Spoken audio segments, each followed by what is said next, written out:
YouTube. Senang sekali saya Stefanus Wijaya boleh bertemu, berjumpa kembali dengan Bapak Ibu saudara semuanya, dimanapun Bapak Ibu berada saat ini. Baik yang di Bandung, baik yang di Jakarta, baik yang di Kupang, semuanya diberkati Tuhan. Saya percaya berkat Tuhan tidak akan pernah mengurangi berkatnya yang sudah disediakan dan yang hendak dicurahkan di dalam kehidupan kita. Amin. Kiranya damai sejahtera dan sukacita dari Allah Bapa, Tuhan Yesus dan Roh Kudus yang melampaui segala akal dan pikiran selalu beserta dengan Bapak Ibu sekarang dan selama-lamanya. Dan Bapak Ibu diberkati senantiasa. Bapak Ibu, saya percaya malam hari ini secara khusus kita tadi sudah menikmati bersama-sama pujian penyembahan yang dahsyat, yang luar biasa. Karena Allah itu adalah Allah yang penuh dengan kasih. Kasihnya selalu mengalir memenuhi hidup kita. Amin Bapak Ibu. Luar biasa sekali. Tadi pujiannya sangat-sangat memberkati saya. Dan saya percaya Bapak Ibu pun semua yang ada di malam hari ini diberkati lewat pujian tadi. Amin. Dan saya percaya kita pun semua memiliki kerinduan untuk mendengarkan bagian-bagian firman Tuhan yang akan saya sampaikan malam hari ini. Supaya kita menjadi orang-orang yang terus bertumbuh dan mengerti dan mengenal akan Tuhan. Sehingga kita pun terus memiliki iman, percaya yang teguh dan tidak stagnan lagi. Tetapi kita sungguh-sungguh kuat di dalam perbedaan firman Tuhan. Nah Bapak Ibu, malam hari ini kita akan kembali merenungkan bagian-bagian firman Tuhan tentang arti kehadiran Tuhan bagian yang ke-198. Ya, dan Bapak Ibu bisa mendengarkan kembali bagian-bagian firman Tuhan tentang arti kehadiran Tuhan yang sudah saya sampaikan melalui link YouTube yang sudah Pak Hen share lewat WhatsApp grup DS Zoom. Bapak Ibu, malam hari ini kita akan kembali merenungkan dan membahas bagian-bagian firman Tuhan tentang arti kehadiran Tuhan bagian yang ke-198. Dan malam hari ini saya tetap beri tema Roh Kudus yang berdiam bagian yang ke-39. Bapak Ibu siap terima firman Tuhan malam hari ini? Berapa banyak yang rindu akan firman Tuhan malam ini? Boleh lambaikan tangan buat Tuhan. Haleluya. Nah Bapak Ibu, di dalam renungan saya 2 minggu yang lalu, di dalam surat 2 Korintus pasal 3 ayat 3, ini dapat saya simpulkan bahwa karena telah ternyata dari pelayanan bahwa kamu adalah surat Kristus. Kamu yang terbentuk, yang dapat dibaca oleh orang, dibangun dan dibentuk bukan dengan hukum, bukan dengan sesuatu yang kasat mata, pada loh batu atau dengan tinta, tetapi dengan roh yang dari Allah dan di dalam hati. Kemudian kalau kita hubungkan ayat surat 2 Korintus pasal 3 ayat 3 ini dengan ayat yang terdapat di dalam Injil Yohanes pasal 4 ayat 23 dan 24, dikatakan bahwa penyembah-penyembah yang menyembah di dalam roh itu, rupanya mereka ini itu adalah hasil dari pelayanan roh dari Allah yang hidup, yang ada di dalam hati manusia, yang ada di dalam roh manusia. Dan mereka inilah yang disebut surat Kristus. Jadi orang-orang yang menjadi penyembah-penyembah yang benar itu adalah surat Kristus yang dihasilkan oleh suatu pelayanan, yaitu pelayanan perjanjian yang baru. Bapak Ibu, lawan dari pelayanan perjanjian baru ini itu pelayanan yang ditulis dengan tinta, pelayanan yang ditulis pada loh batu, yaitu hukum yang tertulis, dan ini mematikan. Kenapa dikatakan hukum tertulis yang mematikan, Bapak Ibu? Kenapa hukum tertulis atau hukum Taurat di sini dikatakan mematikan? Bapak Ibu, kita harus tahu ini dan kita harus memahaminya. Mungkin selama ini Bapak Ibu melewatkan kata-kata hukum yang tertulis mematikan. Tapi ini yang menjadi dasar dari perjanjian yang baru ini. Ada sesuatu yang harus kita mengerti. Dan kalau Bapak Ibu mengerti ini, maka Bapak Ibu akan semakin menemukan kekuatan ke arah yang benar, kepada karya yang sejati itu. Bapak Ibu akan semakin kuat ke arah yang benar. Tetapi ketika Bapak Ibu tidak sadar, maka hukum tertulis itu mematikan, karena di dalamnya itu dosa. Jadi Bapak Ibu, kenapa dikatakan hukum tertulis yang mematikan Bapak Ibu? Kenapa hukum tertulis atau hukum Taurat di sini dikatakan mematikan Bapak Ibu? Oke Bapak Ibu, Taurat itu bukan dosa. Taurat itu baik. Taurat itu kudus. Tapi kenapa di dalam Taurat dosa mendapat kesempatan untuk membangkitkan rupa-rupa keinginan, bahkan menipu, dan perintah itu membunuh. Makanya dikatakan hukum tertulis itu mematikan. Kenapa Bapak Ibu? Karena musuh utama kita bukanlah manusia, melainkan kuasa kegelapan atau dosa. Karena ternyata yang menjadi lawan kita adalah bukan darah dan daging. Efesus 6 ayat 12 mengatakan, karena perjuangan kita bukanlah melawan darah dan daging, tetapi melawan pemerintah, melawan penguasa-penguasa, melawan penghulu-penghulu dunia yang gelap ini, melawan roh-roh jahat di udara. Sehingga Rasul Petrus mengingatkan di dalam surat yang tertulis dalam surat 1 Petrus pasal 5 ayat 8 dan 9. Mari Bapak Ibu kita akan membaca ayatnya. Di dalam surat 1 Petrus pasal 5 ayat 8 dan 9. Surat 1 Petrus pasal 5 ayat 8 dan 9 mengatakan, sadarlah dan berjaga-jagalah. Lawanmu si iblis berjalan berkeliling sama seperti singa yang mengaum-ngaum dan mencari orang yang dapat ditelannya. Lawanlah dia dengan iman yang teguh. Sebab kamu tahu bahwa semua saudaramu di seluruh dunia menanggung penderitaan yang sama. Jadi Bapak Ibu, firman Tuhan mengingatkan bahwa kita harus sadar. Dikatakan sadarlah dan berjaga-jagalah. Bahwa lawanmu si iblis berjalan berkeliling sama seperti singa yang mengaum-ngaum dan mencari orang yang dapat ditelannya. Ayat 9 berkata, lawanlah dia. Jadi Bapak Ibu, kita memang harus aktif. Pertama, dibilang sadarlah. Sadarlah.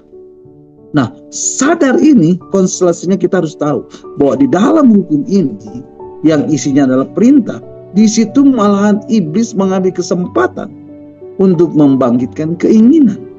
Dan ini juga yang dikonfirmasi oleh Rasul Yohanes di dalam surat yang terdapat surat 1 Yohanes pasal 2 ayat 16. Mari Bapak Ibu kita akan membacanya. Surat 1 Yohanes pasal 2 ayat 16. Surat 1 Yohanes pasal 2 ayat 16, firman Tuhan mengatakan, sebab semua yang ada di dalam dunia, yaitu keinginan daging dan keinginan mata, serta keangkuhan hidup, bukanlah berasal dari Bapa, melainkan dari dunia. Nah, ini tuh kalau Bapak Ibu perhatikan kaitannya dengan kisah Adam ketika di Taman Eden yang terdapat di dalam kitab Kejadian pasal 3. Ketika Allah berkata mengenai pohon pengetahuan yang baik dan yang jahat, jangan kamu makan. Maka ketika muncul kata jangan, bukankah itu perintah? Maka iblis langsung mengambil kesempatan. Ya, ini langsung menjadi kesempatan. Kesempatan apa Bapak Ibu? Sesuai dengan surat Roma pasal 7 ayat 11 dikatakan kesempatan untuk menipu. Hawa ditipu. Bapak Ibu tidak akan jatuh ke dalam dosa kalau tidak ditipu. Dan Bapak Ibu harus sadar akan ini. Nah, Rasul Paulus tahu akan semua ini. Dan Rasul Paulus mencoba untuk melawannya. Rasul Paulus berkata, aku sempurna dalam melakukan hukum Taurat. Aku sempurna di dalam melakukan hukum Taurat. Tapi akhirnya dia tutup dengan kata-kata apa? Aku manusia celaka. Karena apa Bapak Ibu? Karena demikianlah aku mendapati hukum ini. Jadi Bapak Ibu, akhirnya Rasul Paulus menyadari untuk hidup baik dengan mengikuti hukum itu, yang terjadi adalah dengan keinginan-keinginan mengikuti perintah untuk hidup baik, kita malah mati. Kenapa? Karena kita gagal mengikuti perintah itu. Ya, karena kita gagal mengikuti perintah itu. Surat Roma pasal 8 ayat 7 mengatakan, mari Bapak Ibu kita akan membacanya. Surat Roma pasal 8 ayat 7 mengatakan, ya ayat 7 dikatakan, sebab keinginan daging adalah perseteruan terhadap Allah. Karena ia tidak takut kepada hukum Allah. Hal ini memang tidak mungkin baginya. Bapak Ibu, firman Tuhan mengatakan apa? Sebab keinginan daging adalah perseteruan terhadap Allah. Karena ia tidak takluk kepada hukum Allah. Hal ini memang tidak mungkin baginya. Bapak Ibu bisa memahaminya?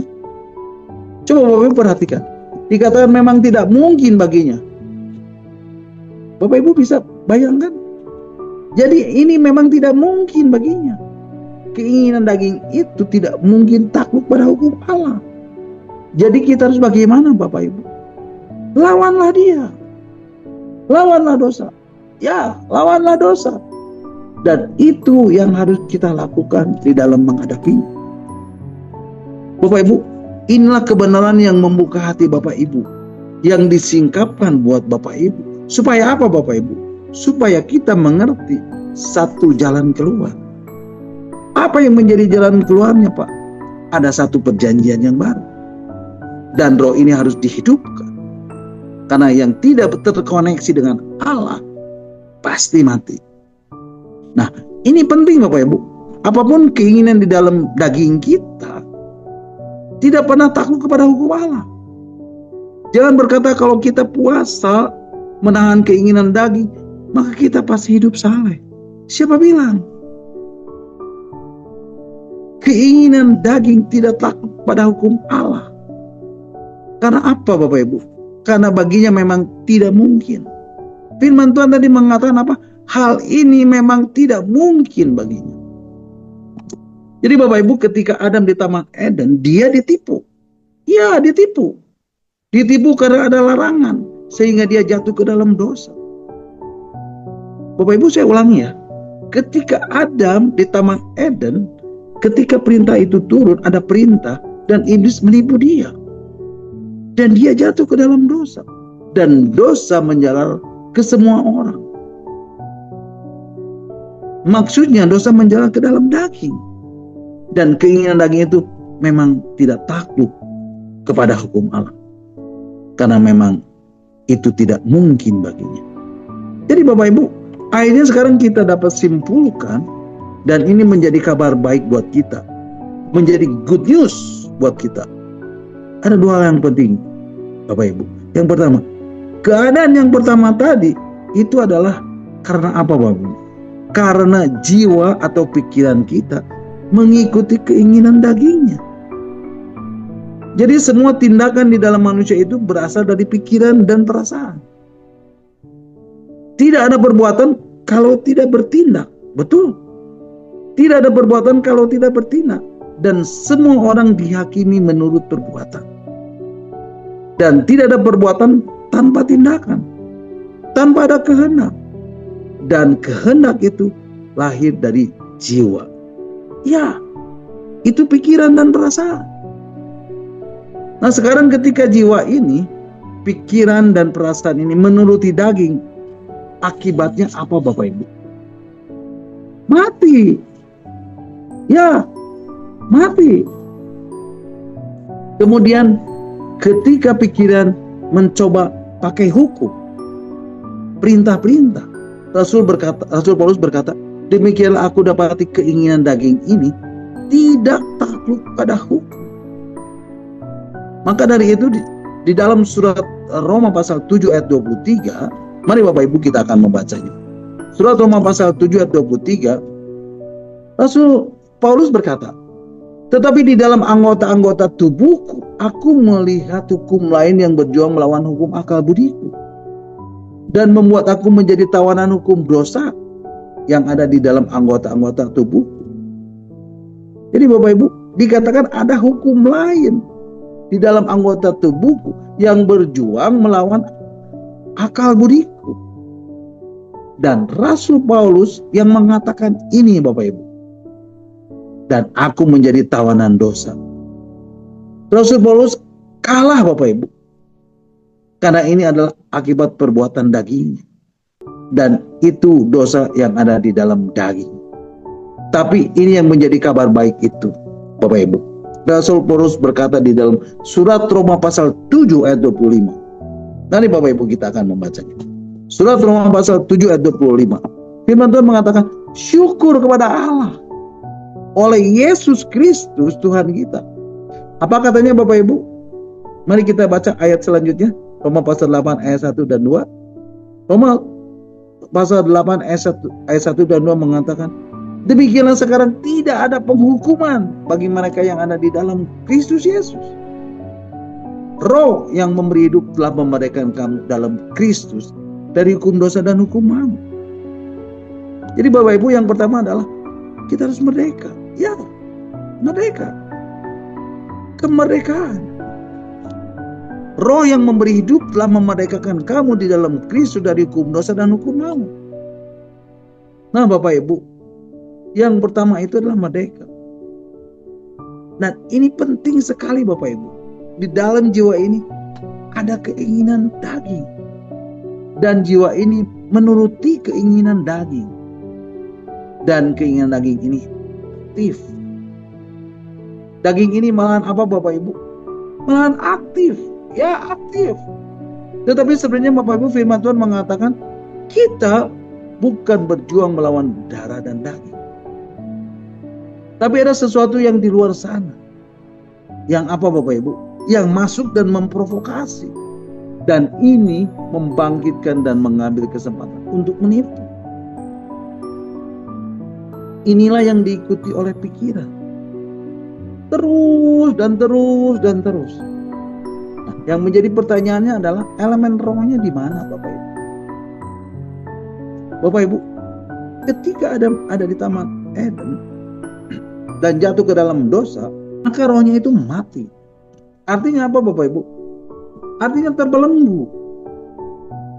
Ada di dalam perbudakan. Jadi budak. Dan tidak bisa berbuat apa-apa. Tunduk kepada penguasa. Rohnya diperbudak dan tunduk pada kerajaan penguasa angkasa. Dan Kristus datang supaya apa Bapak Ibu? Supaya roh ini dilepaskan. Dan ketika Kristus bangkit, di mana roh Allah membangkitkan Kristus dari kematian, maka kemerdekaan itu menjadi hadir. Artinya apa Bapak Ibu? Artinya kekuatan dosa yang ada di dalam daging ini, itu ditanggungkan kepada Kristus. Sehingga tuntutan daging, tuntutan dosa, akibat perintah atau hukum Taurat, ini digenapi di dalam hukum ini.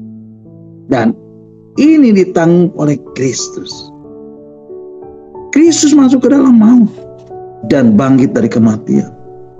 Dan di atas kayu salib dia berkata, tetelestai, yang artinya sudah selesai.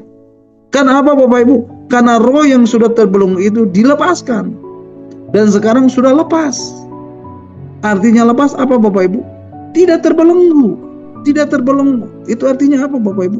Memiliki kembali hubungan. Dan kembali terhubung dengan Allah yang adalah roh.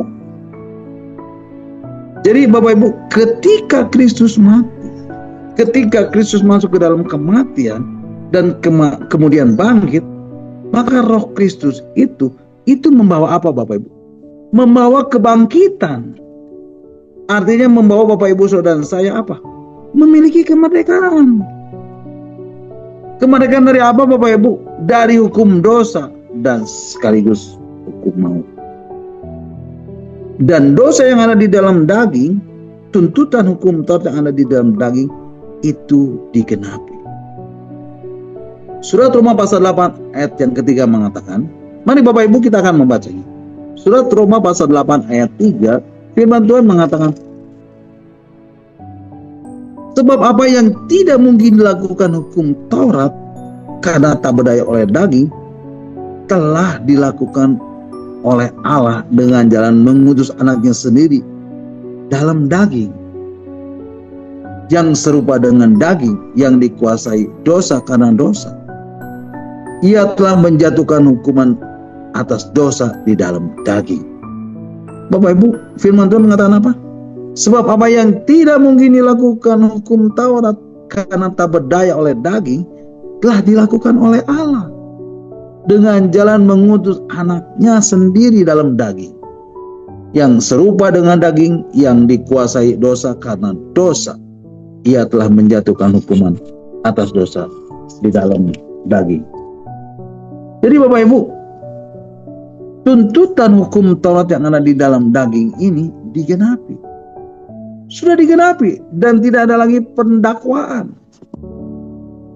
Karena Kristus sudah menanggungnya. Sebab apa yang tidak mungkin dilakukan hukum Taurat karena tak berdaya oleh daging, telah dilakukan oleh Allah dengan jalan mengutus anaknya sendiri dalam daging, yang serupa dengan daging yang dikuasai dosa karena dosa. Ia telah menjatuhkan hukuman atas dosa di dalam daging. Jadi Bapak Ibu, Kristus sudah menyelesaikan semua ini. Semua perbuatan daging itu sudah selesai. Semua tuntutan hukum Taurat sudah selesai. Dan ketika Bapak Ibu percaya kepada Kristus, maka Bapak Ibu dimeterai dengan Roh Allah yang kudus. Dan pada saat itu, apa yang terjadi Bapak Ibu? Bapak Ibu dilepaskan. Dilepaskan dari apa Bapak Ibu? Dari roh perbudakan atau dari belenggu dosa. Dan kemudian apa Bapak Ibu? Masuk ke dalam kerajaan anaknya, ke dalam kerajaan Kristus. Dan ini memberi kesempatan kepada Bapak Ibu Saudara saya untuk dilepaskan dari belenggu. Karena hukum yang terus itu meskipun mematikan, tetapi di dalam Kristus tidak ada dakwaan. Yang sekarang menjadi pertanyaan adalah jiwanya mau kemana? Kemana Bapak Ibu? Apakah daging itu berhenti? Tidak Bapak Ibu. Tetapi Bapak Ibu harus sadar dan berjaga-jaga. Dikatakan sadarlah dan berjaga-jagalah lawan musuh iblis yang ada di luar ini. Terus. Ya, terus mengintai dan berjalan berkeliling sama seperti singa yang mengaum-ngaum dan mencari orang yang ditelan. Bapak Ibu, kenapa dikatakan sama seperti singa yang mengaum-ngaum dan berjalan berkeliling Bapak Ibu? Karena iblis sudah tidak lagi memiliki taring untuk menangkap. Karena apa Bapak Ibu? Karena Kristus sudah memerdekakan kita. Sudah menanggung segala hukuman atas kita. Ia sudah menjadi daging yang serupa dengan daging yang dikuasai dosa karena dosa.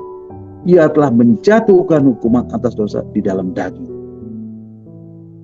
Jadi Bapak Ibu, ia yang menanggung dosa yang ada di dalam daging ini, ia yang menanggung dosa yang menjalar dari Taman Eden ke semua daging ini. Ia yang menanggung dosa yang menjalar dari Taman Eden ke semua manusia. Amin. Sehingga apa Bapak Ibu? Sehingga dosa yang ada di dalam daging yang menjalar di Taman Eden ke dalam daging, semua yang ada di dalam daging, semua yang ada dosanya. Tetapi Kristus apa Bapak Ibu? Tetapi Kristus sudah menanggungnya di atas kayu salib. Amin Bapak Ibu. Nah Bapak Ibu, sekarang setelah Kristus menanggung semua ini, di sini ada yang menarik Bapak Ibu. Dikatakan Kristus datang untuk dunia. Lukas pasal 2 mengatakan kesukaan bagi dunia. Artinya Kristus datang untuk dunia. Kristus datang untuk orang percaya dan orang yang tidak percaya. Betul? Oleh sebab itu, hal yang menarik di sini adalah mengenai rohnya. Ya, mengenai rohnya. Apakah rohnya terlepas dari belenggu atau tidak? Kemudian apalagi Bapak Ibu? Apakah akhirnya dia memiliki hubungan atau tidak? Nah Bapak Ibu, dari sinilah awal bahwa perjanjian yang lama atau perjanjian yang pertama itu tergantikan dengan yang disebut perjanjian yang baru. Bapak Ibu, apakah perjanjian yang baru ini? Perjanjian yang baru ini adalah perjanjian darah. Seperti yang dikatakan Yesus kepada murid-muridnya di dalam Injil Matius pasal 26 ayat 28. Mari Bapak Ibu kita akan membacanya. Injil Matius pasal 26 ayat 28. Injil Matius pasal 26 ayat 28, firman Tuhan mengatakan, sebab inilah darahku, darah perjanjian yang ditumpahkan bagi banyak orang untuk pengampunan dosa. Bapak Ibu, firman Tuhan mengatakan apa? Sebab inilah darahku, darah perjanjian yang ditumpahkan bagi banyak orang untuk pengampunan dosa. Jadi jelas di sini Bapak Ibu, inilah yang dimaksud Roma pasal 8 ayat 3. Sebab apa yang tidak mungkin dilakukan hukum Taurat karena tak berdaya oleh daging, telah dilakukan oleh Allah dengan jalan mengutus anaknya sendiri dalam daging, serupa dengan daging yang dikuasai dosa karena dosa. Ia telah menjatuhkan hukuman atas dosa di dalam daging. Bapak Ibu paham sampai di sini? Sehingga apa Bapak Ibu? Sehingga Bapak Ibu kemudian dimerdekakan di dalam Kristus. Dan akhirnya rohnya kembali terhubung dengan Allah. Jadi Bapak Ibu, perjanjian yang baru ini adalah satu perjanjian yang berbicara mengenai satu hubungan. Mengenai roh yang terhubung kembali dengan Bapa. Nah Bapak Ibu, ini yang penting. Roh yang terhubung ini kemudian mulai apa Bapak Ibu? Kemudian mulai mempengaruhi jiwanya. Mulai mempengaruhi jiwanya. Maka di dalam surat Roma pasal 8 ayat yang keempat, di situ dikatakan, surat Roma pasal 8 ayat 4 mengatakan, mari Bapak Ibu kita akan membaca. Surat Roma pasal 8 ayat 4 mengatakan, supaya tuntutan hukum Taurat digenapi di dalam kita yang tidak hidup menurut daging, tetapi menurut roh. Bapak Ibu, firman Tuhan mengatakan apa? Supaya tuntutan hukum Taurat ini, itu apa Bapak Ibu? Itu digenapi di dalam kita yang tidak hidup menurut daging, tetapi menurut roh. Jadi Bapak Ibu, ada satu keadaan atau ada satu kondisi di mana tercipta apa Bapak Ibu? Di mana tercipta satu kemerdekaan. Di mana rohnya itu kemudian dapat memiliki kesempatan untuk apa Bapak Ibu? Untuk mempengaruhi jiwanya. Nah, roh yang sudah dilepaskan ini, yang sudah lepas ini, roh yang mengalami kemerdekaan ini Bapak Ibu, adalah roh yang ada di dalam diri orang percaya kepada Kristus. Dan ini ada di dalam diri kita. Ada di dalam diri Bapak Ibu saudara saya. Bapak Ibu bisa merasakannya atau tidak? Bapak Ibu bisa merasakan terbelenggu atau tidak? Coba Bapak Ibu hayati. Bapak Ibu merasakan tidak terbelenggu bukan? Kenapa merasa tidak terbelenggu? Bapak Ibu, karena roh Bapak Ibu sudah memiliki hubungan. Bapak Ibu coba rasakan, ketika Bapak Ibu jatuh ke dalam dosa, apa yang muncul di dalam diri Bapak Ibu? Ketika Bapak Ibu berbuat salah, apa yang muncul dalam diri Bapak Ibu? Merasa menyesal bukan? Merasa berduka bukan? Merasa berkhianat bukan? Tetapi para pengkhianat juga merasakan seperti itu, betul? Jadi apa yang menjadi bedanya Bapak Ibu? Apa yang menjadi perbedaannya Bapak Ibu? Yang menjadi perbedaannya adalah roh yang ada di dalam diri Bapak Ibu. Dan itu yang mengingatkan roh Bapak Ibu yang sudah terhubung dengan Bapa itu, bahwa engkau sedang ada di dalam keadaan berdosa. Nah, yang menjadi pertanyaan adalah siapa yang membuat Bapak Ibu tahu bahwa Bapak Ibu terhubung dengan Bapa di surga? Siapa Bapak Ibu? Dia adalah Roh Kudus. Nah, Roh Kudus inilah yang mengingatkan Bapak Ibu. Roh Kudus inilah yang memberitahu Bapak Ibu bahwa Bapak Ibu terhubung dengan Bapa di surga. Amin Bapak Ibu. Nah, apa yang membuktikan bahwa Bapak Ibu terhubung dengan Bapa di surga? Bukti bahwa Bapak Ibu terhubung dengan Bapa di surga adalah bahwa roh Bapak Ibu tidak terbelenggu lagi. Pada saat kita jatuh ke dalam dosa, kita tidak terbelenggu lagi dengan dosa. Karena kita memiliki keyakinan bahwa dengan darah Yesus kita dibebaskan dari segala dosa dan kesalahan kita. Amin. Bapak Ibu memiliki keyakinan yang teguh bahwa dengan darah Yesus Bapak Ibu diampuni. Amin. Nah Bapak Ibu, ada satu hal lagi. Selain Bapak Ibu diampuni, Bapak Ibu juga dikasihi Tuhan. Amin. Bapak Ibu merasakan itu bukan? Ketika Bapak Ibu jatuh ke dalam dosa, Bapak Ibu merasa tidak? Bapak Ibu itu dikasihi Tuhan. Ada yang merasakan ini Bapak Ibu? Betul seperti itu tidak Bapak Ibu? Nah, itulah cara Bapak Ibu merasakan bahwa Bapak Ibu dikasihi Tuhan. Sehingga apa Bapak Ibu? Sehingga Bapak Ibu kembali memiliki jalan untuk menemukan kembali keintiman dengan Bapa, untuk menemukan kembali keakraban dengan Bapa, dan tidak hidup di dalam tuduhan atau tuntutan dosa. Amin Bapak Ibu. Jadi ini menarik di sini Bapak Ibu. Dari atmosfer kembali memiliki hubungan ini, roh yang terbelenggu ini, roh yang mengalami tuduhan dari daging ini, kemudian pikirannya akan berkata, mari kita coba menuruti hukum ini. Tetapi dikatakan apa? Mati. Tetapi roh yang sudah dilepaskan dan kemudian terhubung dengan Bapa, dia akan berkata, aku dikasihi Tuhan. Jauh dari itu semuanya. Aku ini orang yang dikasihi Tuhan. Amin. Nah Bapak Ibu, dari sinilah kita kemudian memulai satu perjalanan perjanjian yang baru. Nah Bapak Ibu, roh yang menghidupkan ini berbicara mengenai perjanjian yang baru. Mari Bapak Ibu kita akan kembali membacanya di dalam surat 2 Korintus pasal 3 ayat yang ke-6. Surat 2 Korintus pasal 3 ayat yang ke-6. Demikianlah firman Tuhan.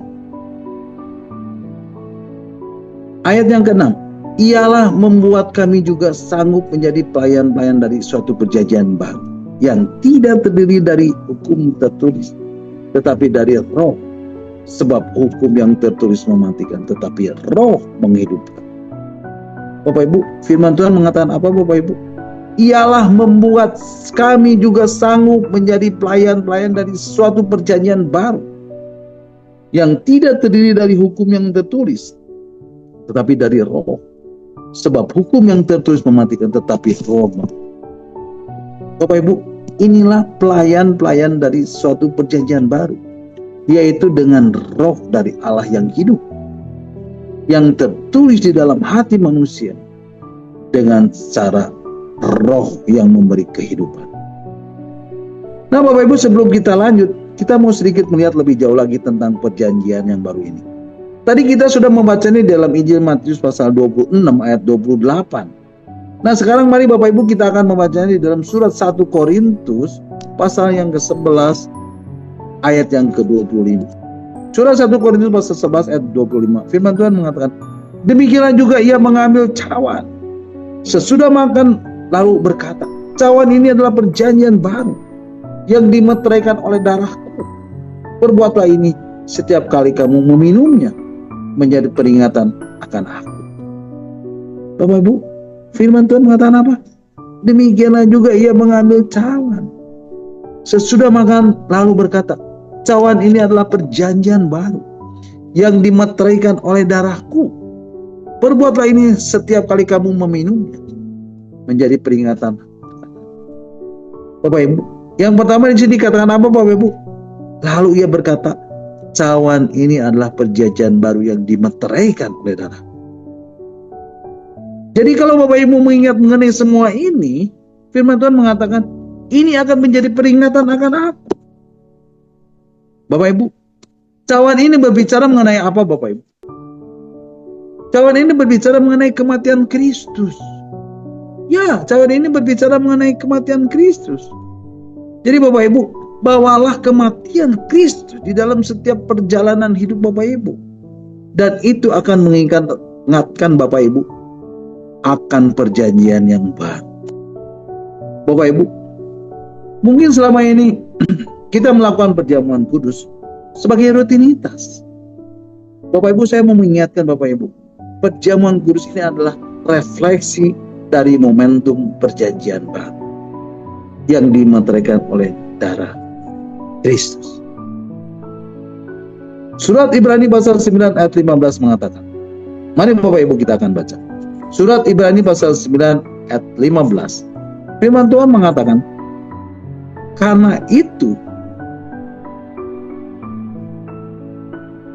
ia adalah pengantara dari suatu perjanjian yang baru, supaya mereka yang telah terpanggil dapat menerima bagian kekal yang dijanjikan. Sebab ia telah mati untuk menebus pelanggaran-pelanggaran yang telah dilakukan selama perjanjian yang pertama. Bapak Ibu, firman Tuhan mengatakan apa? Karena itu ia adalah pengantara dari suatu perjanjian yang baru. Yesus adalah pengantara dari suatu perjanjian yang baru, supaya mereka yang telah terpanggil dapat menerima bagian kekal yang dijanjikan. Sebab ia telah mati untuk menebus pelanggaran-pelanggaran yang telah dilakukan selama perjanjian yang pertama. Bapak Ibu masih ingat perjanjian pertama itu apa, Bapak Ibu? Perjanjian pertama itu adalah mengenai hukum tadi, yaitu hukum Taurat, mengenai hukum yang tertulis yang sudah digenapi di dalam Dia.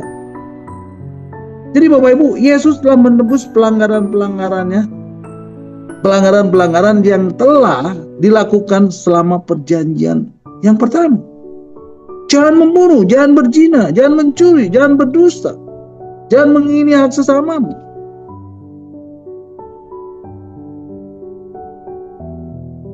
Nah, di dalam surat Roma pasal 8 ayat yang keempat, itu dikatakan, mari Bapak Ibu, kita akan membacanya. Surat Roma pasal 8 ayat yang keempat, firman Tuhan mengatakan, supaya tuntutan hukum Taurat digenapi di dalam kita, yang tidak hidup menurut daging, tetapi menurut roh. Jadi Bapak Ibu, yang mengalami perjanjian baru ini yaitu mereka yang ditebus pelanggaran-pelanggarannya sesuai tuntutan itu. Dan itu adalah siapa Bapak Ibu? Yang tidak hidup menurut daging, tetapi menurut roh. Nah Bapak Ibu, kata hidup di situ dipakai kata peripateo. Artinya cara hidup yang terbiasa menurut roh. Di dalam bahasa Inggris dikatakan walk in cycle, berulang-ulang, mengulang sesuatu sampai terbiasa. Nah, Yesus adalah pengantara perjanjian baru, supaya mereka yang telah terpanggil dapat menerima bagian kekal yang dijanjikan itu. Dan itu di atas kemerdekaan ini. Karena di atas kemerdekaan itu ada kemenangan. Jadi Bapak Ibu, rangkaian dari kemerdekaan kepada kemenangan itu hanya dapat diterima dengan apa Bapak Ibu? Dengan hukum roh yang menghidupkan. Dan hukum roh yang menghidupkan ini adalah satu perjanjian yang baru. Bapak Ibu, saya membawa Bapak Ibu lebih dalam lagi di bagian ini. Karena apa Bapak Ibu? Karena bagian ini luar biasa sekali. Ini bukan satu eksposisi, bukan satu eksegesi. Ini adalah nyata. Ini adalah real Bapak Ibu. Bapak Ibu, di dalam surat Ibrani pasal 8 ayat 5 sampai ke 11. Ya. Mari Bapak Ibu kita akan membacanya. Surat Ibrani pasal 8 ayat 5 sampai ke 11. Firman Tuhan mengatakan, pelayanan mereka adalah gambaran dan bayangan dari apa yang ada di surga. Sama seperti yang diberitahukan kepada Musa ketika ia hendak mendirikan kemah. Ingatlah, demikianlah firman-Nya, bahwa engkau membuat semuanya itu menurut contoh yang telah ditunjukkan kepadamu di atas gunung itu. Ayat 6. Tetapi sekarang ia telah mendapat suatu pelayanan yang jauh lebih agung, karena ia menjadi pelantara dari perjanjian yang lebih mulia, yang didasarkan atas janji yang lebih tinggi. Ayat 7. Sebab sekiranya perjanjian yang pertama itu tidak bercacat, tidak akan dicari lagi tempat untuk yang kedua. Ayat 8. Sebab ia menegur mereka ketika ia berkata, sesungguhnya akan datang waktunya, demikianlah firman Tuhan, aku akan mengadakan perjanjian baru dengan kaum Israel dan kaum Yehuda. Bukan seperti perjanjian yang telah kuadakan dengan nenek moyang mereka pada waktu aku memegang tangan mereka untuk membawa mereka keluar dari tanah Mesir. Sebab mereka tidak setia kepada perjanjianku, dan aku menolak mereka. Demikianlah firman Tuhan. Maka inilah perjanjian yang kuadakan dengan kaum Israel sesudah waktu itu. Demikianlah firman Tuhan. Aku akan menaruh hukumku dalam akal budi mereka dan menuliskannya dalam hati mereka. Maka aku menjadi Allah mereka dan mereka akan menjadi umat. Ayat 11. Dan mereka tidak akan mengajar lagi sesama warganya atau sesama saudaranya dengan mengatakan, kenallah Tuhan, sebab mereka semua besar kecil akan mengenal. Nah Bapak Ibu, Rasul Paulus di dalam 2 Korintus pasal 3 ayat 3 mengatakan, pelayan kami ini adalah pelayanan yang membawa orang kepada apa Bapak Ibu? Atau menjadi apa? Menjadi surat Kristus. Atau menjadi penyembah-penyembah yang benar. Yaitu penyembah yang menyembah di dalam roh. Pelayanan yang dengan roh dari Allah yang hidup. Yaitu di dalam hati manusia dan bukan dari apa? Bukan pada loh batu. Yang bukan dengan hukum yang tertulis, tetapi dengan roh yang menghidupkan. Nah, pelayanan ini, di mana Rasul Paulus menjadi pelayan ini, itu dibahas di dalam surat Ibrani ini. Dibahas di dalam surat Ibrani pasal 8 ayat 5 sampai 11. Pelayanan yang disebut tadi, yaitu pelayanan dengan roh dari Allah yang hidup ini, adalah gambaran dari bayangan dari apa yang ada di surga. Pelayanan yang disebut tadi, yaitu pelayanan dengan roh dari Allah yang hidup ini, adalah gambaran dan bayangan dari apa yang ada di Yerusalem baru. Bapak Ibu, ini luar biasa bukan? Itu tuh pelayanan yang ada di surga. Jadi rupanya Allah yang sama, yaitu Elohim Yahweh, yang ada sejak dahulu, sudah menyampaikannya kepada Musa. Makanya saya bilang sebenarnya Taurat itu baik. Taurat itu kudus. Jadi pelayanan Rasul Paulus yang Rasul Paulus buat, dia bilang itu gambaran dan bayangan dari pelayanan yang sama seperti yang diberitakan kepada Musa. Jadi apanya yang hilang dengan Taurat itu Bapak Ibu? Kok dikatakan sama dengan yang ada di Taurat? Apanya yang hilang Bapak Ibu? Yang hilang itu roh yang menghidupkan Bapak Ibu. Kenapa sampai roh ini belum dihidupkan Bapak Ibu? Karena rohnya tumpul. Pertanyaannya, kenapa akhirnya bisa hidup Bapak Ibu? Roma pasal 7 ayat 24 dan Roma pasal 8 ayat yang kedua mengatakan, syukur kepada Allah di dalam Kristus Yesus. Syukur kepada Allah. Itu maksudnya apa Bapak Ibu? Karena di dalam Kristus kamu dimerdekakan dari hukum dosa. Artinya apa Bapak Ibu? Artinya roh yang tadinya terbelenggu oleh roh perbudakan atau jadi budak, dibelenggu, akhirnya dilepaskan. Sehingga apa Bapak Ibu? Sehingga roh ini kembali memiliki kesempatan. Kesempatan untuk apa?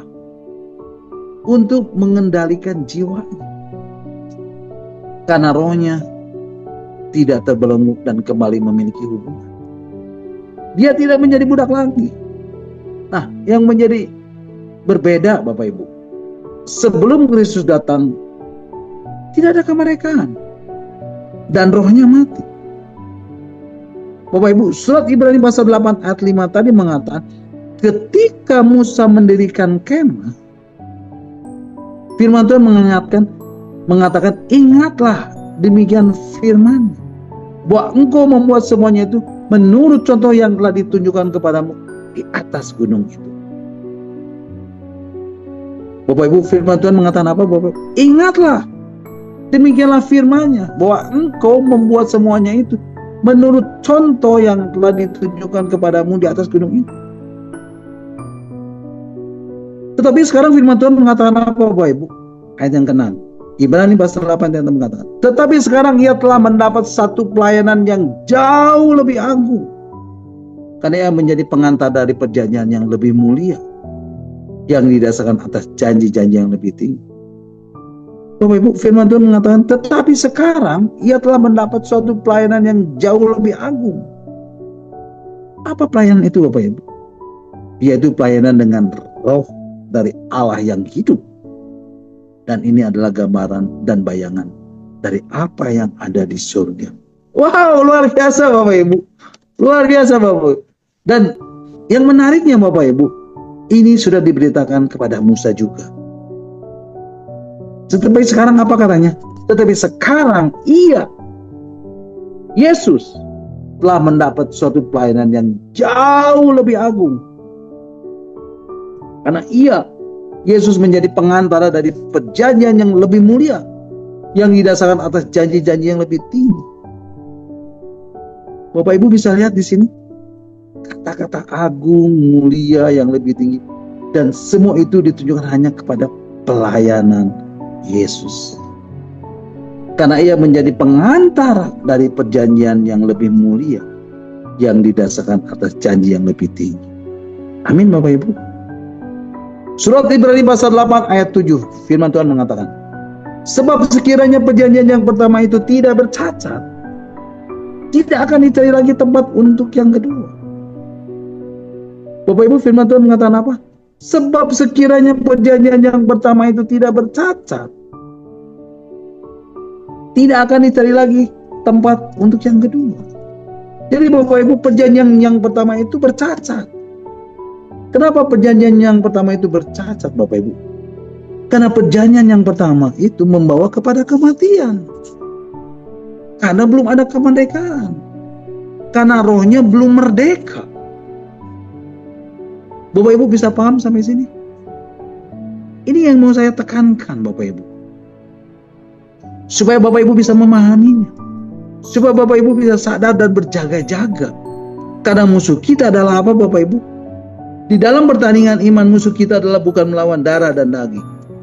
Jadi jelas Bapak Ibu. Bapak Ibu harus pahami ini.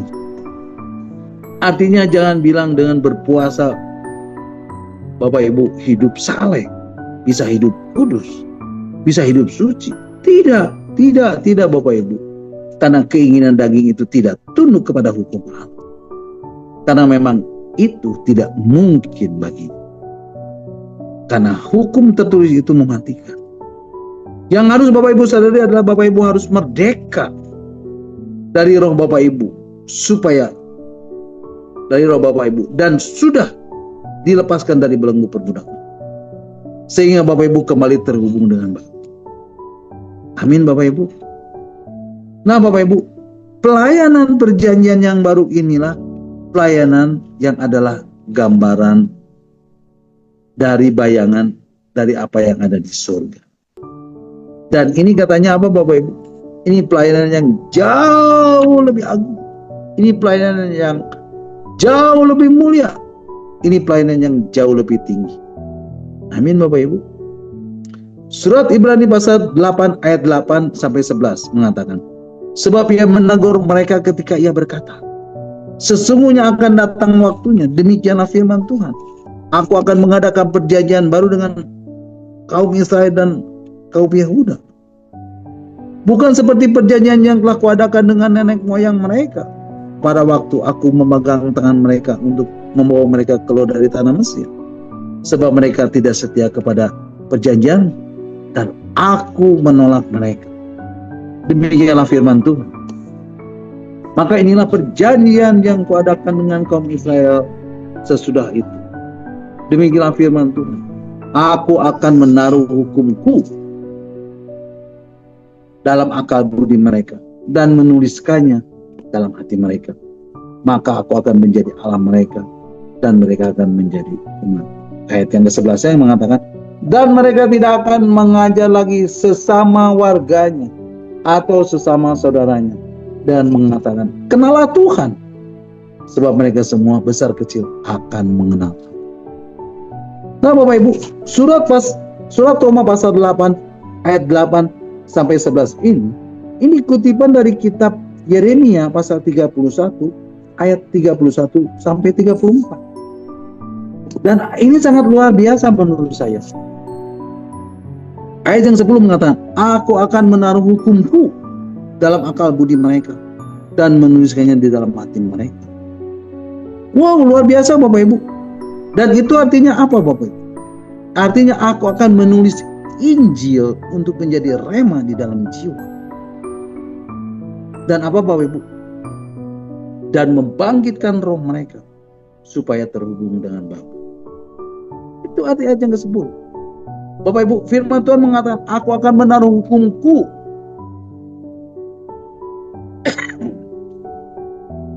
dalam akal budi mereka dan menuliskannya di dalam hati mereka. Artinya, dan ini harus menjadi rema di dalam jiwa dan menuliskannya di dalam hati mereka. Maka aku akan menjadi Allah mereka dan mereka akan menjadi umat. Bapak Ibu bisa lihat, langsung terhubung, langsung terkonek Bapak Ibu. Dikatakan aku akan menjadi Allah mereka dan mereka akan menjadi umatku. Ayat 11, firman Tuhan mengatakan, dan mereka tidak akan mengajar lagi sesama warganya atau sesama saudaranya dengan mengatakan kenalah Tuhan, sebab mereka semua besar kecil akan mengenal aku. Karena apa Bapak Ibu? Karena apa? Karena ada roh Allah yang mengajar mereka, yang membawa mereka kepada seluruh kebenaran. Bukan kepada hukum-hukum yang tertulis, bukan kepada loh-loh batu, tetapi kepada roh Allah yang hidup, yang menuliskannya di dalam hati mereka. Dan mereka akan datang mencari Allah. Tetapi Bapak Ibu ada syaratnya. Apa syaratnya Bapak Ibu? Kristus harus datang. Roma pasal 8 ayat 3 tadi mengatakan, sebab apa yang tidak mungkin dilakukan hukum Taurat karena tak berdaya oleh daging, telah dilakukan oleh Allah dengan jalan mengutus anaknya sendiri dalam daging, yang serupa dengan daging yang dikuasai dosa karena dosa. Ia telah menjatuhkan hukuman atas dosa di dalam daging. Jadi Bapak Ibu, hukum ini digenapi kalau kita tidak hidup menurut daging, tetapi menurut roh. Kok bisa Pak? Karena roh Allah yang telah membangkitkan Kristus dari kematian, itu yang membebaskan kita dari belenggu, dari perbudakan roh penguasa-penguasa angkasa. Dan akhirnya roh ini menjadi punya hubungan untuk kembali menjadi intim dan karib dengan Allah. Dan itu yang dinamakan persekutuan. Dan hubungan yang intim dan karib ini dapat terjadi ketika roh ini dibebaskan dari belenggu. Dan Kristus telah memerdekakan Bapak Ibu, supaya Bapak Ibu dapat menemukan kemenangan. Kenapa masih dicatat menjadi kemenangan? Karena jiwa ini harus menemukan kehendaknya. Dan di dalam kehendak inilah Bapak Ibu dapat menemukan sesuatu yang merupakan akibat dari pelayanan yang jauh lebih agung, yang jauh lebih mulia, yang jauh lebih tinggi. Dan ini adalah gambaran dari pelayanan yang ada di surga. Amin. God bless you all. Nah Bapak Ibu, sampai di sini dulu renungan kita malam hari ini. Dan saya percaya setiap firman, setiap kebenaran ini, itu akan mengubah hidup Bapak Ibu Saudara saya. Karena dia adalah firman yang kuat, dia adalah firman yang hidup, dia adalah firman yang tajam, yang menembus setiap dimensi kehidupan. Apapun itu, sekalipun, walaupun bagaimanapun hidup Bapak Ibu Saudara saya. Dan percayalah Bapak Ibu, ketika Bapak Ibu mencari kerajaan Allah dan kebenaran, maka semuanya akan ditambahkan kepada. Amin. Haleluya. God bless you. Mari Bapak Ibu, kita akan kembali mengucap syukur buat renungan yang sudah kita dengar dan yang sudah saya sampaikan, dan kita akan